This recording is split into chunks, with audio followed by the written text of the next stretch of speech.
This channel does not promote any violent, harmful, or illegal activities. All content provided by this channel is meant for an educational purpose only. আজ mega বৈঠকে মুখ্যমন্ত্রী ৪১টি দপ্তরের সঙ্গে mega বৈঠক করবেন শুভেন্দু অধিকারী। দুপুর 2টোয় সব দপ্তরের সচিবকে নিয়ে বৈঠক শুভেন্দু। দপ্তরে 5 জন শীর্ষ অফিসারকে বৈঠকে থাকার নির্দেশ দেওয়া হয়েছে। আজ মেগা বৈঠক করবেন মুখ্যমন্ত্রী। বৈঠকের বিষয়টা কি নিয়ে বৈঠক জানবো দীক্ষার কাছ থেকে। দীক্ষা, বৈঠকটা মূলত যেহেতু নতুন সরকার গঠন হয়েছে, তারপরে শপথ গ্রহণ হয়ে গেলেই বাজেট পেশ করতে হবে ফাইন্যান্সিয়াল ইয়ারের জন্য। সেই ফাইন্যান্সিয়াল ইয়ারের জন্য বাজেট পেশ করার জন্যই আজকে যে 41টা দপ্তর রয়েছে রাজ্যে, তাদের প্রধান সচিব সহ অর্থাৎ প্রিন্সিপাল সেক্রেটারি সহ সিনিয়র 5 জন অফিসারকে আজকে নবান্ন সভাঘরে তাদেরকে নিয়ে বৈঠকে বসবেন শুভেন্দু অধিকারী। মূলত আয় ব্যয়ের যে খতিয়ান দপ্তরে সেটা তাদের একটা লিস্ট তৈরি করতে বলা হয়েছে এবং বলা হয়েছে যে আয় ব্যয়ের পাশাপাশি যে প্রকল্পগুলি চলছে এবং যে প্রকল্পগুলি আগামী 2 বছরের মধ্যে ইমপ্লিমেন্ট করতে হবে তার একটা তালিকা তৈরি করতে হবে। অর্থাৎ 3টে গুরুত্বপূর্ণ বিষয় নিয়ে আজকে মূলত বৈঠকটি হবে এবং সেটা বাজেটের উপলক্ষে, অর্থাৎ বাজেট পেশের আগে প্রত্যেকটা দপ্তরের থেকে খতিয়ান নিতে চাইছেন মুখ্যমন্ত্রী যে কতটা আয় হয়েছে এবং কতটা ব্যয় হয়েছে, তার যেমন পাশাপাশি নতুন বাজেটে কি পরিকল্পনা এবং যে পরিকল্পনাগুলো বাস্তবায়ন করতে চলেছে নতুন সরকার বা তারা যেগুলো প্রস্তাব করেছিল নতুন সরকার, সেই সরকারের হিসেবে নতুন যে প্রকল্পগুলি তার ক্ষেত্রে কিভাবে 2 বছরের জন্য তৈরি করতে গেলে কি প্রয়োজনীয়তা দরকার রয়েছে, এই 3টে গুরুত্বপূর্ণ বিষয় নিয়ে আলোচনার জন্যই আজকে মেগা বৈঠক ডেকেছেন 41টি দপ্তরের প্রধান সচিবদের সঙ্গে এবং তাদের সঙ্গে আরো 5 জন সিনিয়র অফিসারকে ডাকা হয়েছে। ধন্যবাদ।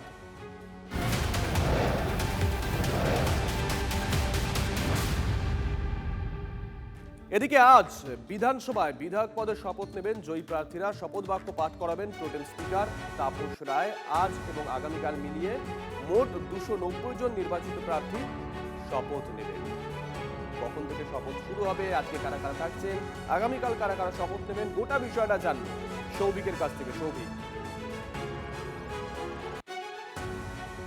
দেখো এই মুহূর্তে একেবারে বিধানসভার সামনে দাঁড়িয়ে রয়েছে। তোমাকে জানিয়ে রাখি 290 জন যারা জয়ী প্রার্থী তারা কিন্তু আজকের এই শপথ বাক্য পাঠ করবেন এবং প্রোটেম স্পিকার তাপস রায় তিনি কিন্তু এই শপথ বাক্য পাঠ করাবেন। মুখ্যমন্ত্রী শুভেন্দু অধিকারী এবং সহ টোটাল 290 জন শপথ বাক্য পাঠ করবেন। প্রথমার্ধে এই শপথ বাক্য পাঠ কিন্তু আজ এবং আগামীকাল পর্যন্ত চলবে।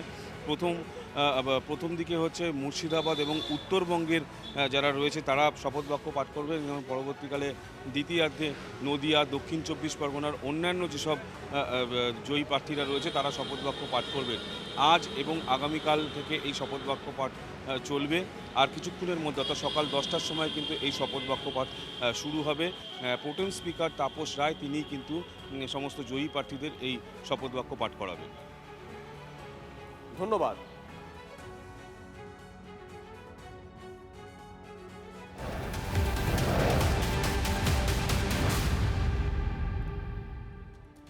ব্যাক টু ব্যাক আরো একটা বড় খবর। পালা বদলের পর রাজ্যে আইন শৃঙ্খলা জোরদার করতে কড়া পদক্ষেপ পুলিশের।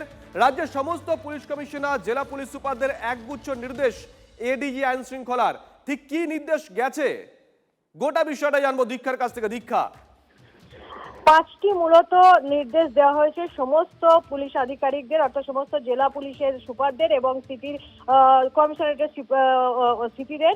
সেখানে প্রথম যেটা নির্দেশিকা বলা হয়েছে, মালখানায় থাকা বাজেয়াপ্ত অস্ত্র এবং গুলির ভেরিফিকেশন 15 মের মধ্যে শেষ করতে হবে এবং ওসিআইসিদের নিজে মালখানার অস্ত্র মিলিয়ে দেখার নির্দেশ দেওয়া হয়েছে এবং সেই পরিদর্শন করবেন এসডিপিও ও ডিএসপিরা এবং রাজ্য জুড়ে বেআইনি অস্ত্রগুলির অভিযান করে উদ্ধারের অভিযান চালানোর বিশেষ নির্দেশ।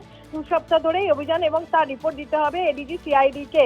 দ্বিতীয় যেটা মোস্ট ইম্পর্টেন্ট, 2021-এর পরে যে পোস্টপল হিংসার মামলা সেগুলো নতুন করে নজর দিতে হবে। সেখানে যেগুলো ফাইনাল রিপোর্ট জমা পড়েছিল সেগুলো আবার খতিয়ে দেখার নির্দেশ দেওয়া হয়েছে। 3 নম্বর হচ্ছে, অভিযোগ থাকা সত্ত্বেও এফআইআর না হওয়া ঘটনাগুলি খতিয়ে দেখতে বলা হয়েছে। পাশাপাশি সীমান্ত এলাকায় বিশেষ করে নজরদারি এবং বিএসএফ এর সঙ্গে নিয়মিত কোঅর্ডিনেশন রেখে কাজ করতে নির্দেশ দেওয়া হয়েছে। চার নম্বর হচ্ছে কোনো বৈধ ব্যবসায় দাদাগিরি তোলাবাজি বরদাস্ত না করে সেগুলো কঠোরভাবে কার্যকর করতে হবে এবং যেটা বলা হয়েছে হেলমেট পরা বাধ্যতামূলক এবং সবথেকে অবৈধ গরুর হাট কসাইখানা এবং বেআইনি যে বালি খাদান পাথর খাদান রয়েছে তার বিরুদ্ধে কঠোর পদক্ষেপ নিতে হবে। কোনো অবৈধ ব্যবসায় দাদাগিরি বা বৈধ ব্যবসায় দাদাগিরি তোলাবাজি বরদাস্ত করা যাবে না। আর বেশ, হেলমেট পরা নজর থাকবে, নজর রাখো।